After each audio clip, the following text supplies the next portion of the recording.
उत्तराखंड की त्रासदी में जहां तहां फंसे लोगों के रेस्क्यू में सेना के साथ साथ वॉलंटियर्स ने भी अहम भूमिका निभाई है। वॉलंटियर्स सिर्फ रेस्क्यू ऑपरेशन में ही शामिल नहीं हैं, बल्कि लोगों को भोजन, दवा और पानी भी मुहैया करा रहे हैं।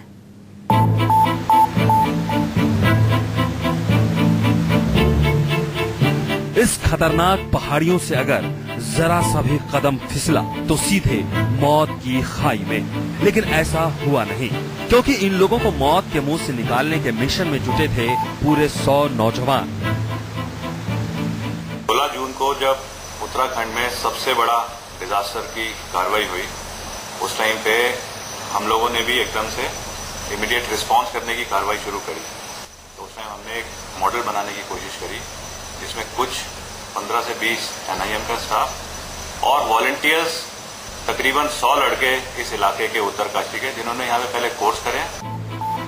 उत्तराखंड में आई आफत के बीच ये rescue operation Nehru institute of monitoring यानी NIM का था।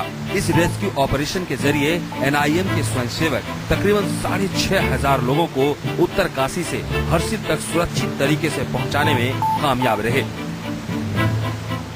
उत्तरकाशी से हर्षिल तक जो 120 किलोमीटर का जो इलाका था, इसमें रोड कम से कम 25 या 26 जगह टूट चुकी थी।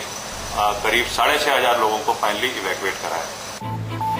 उत्तरकाशी से हर्षिल तक के इस खतरनाक सफर में कई गर्भवती महिलाओं की कोख में ही बच्चे की मौत हो गई, तो कई बुजुर्ग और बच्चे बीमार तक पड़ गए।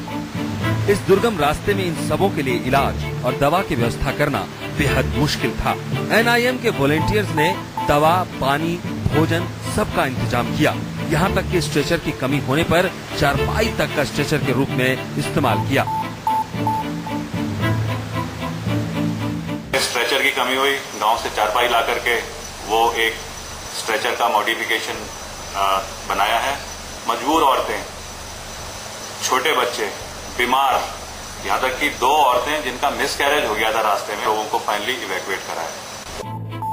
इस काबिले तारीफ रेस्क्यू ऑपरेशन के अलावा कुछ और स्वयंसेवी और समाज सेवी संगठनों ने भी आपदा की इस घड़ी में अहम भूमिका निभाई।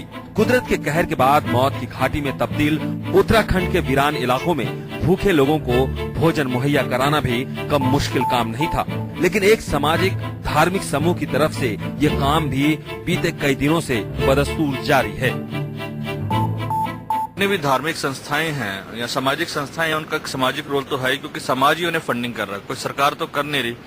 और जब आपदा आती है तो सबसे ज्यादा प्रभावित समाज का ही कोई वर्ग होता है, तो उनका सामाजिक दायित्व बहुत बढ़ जाता है।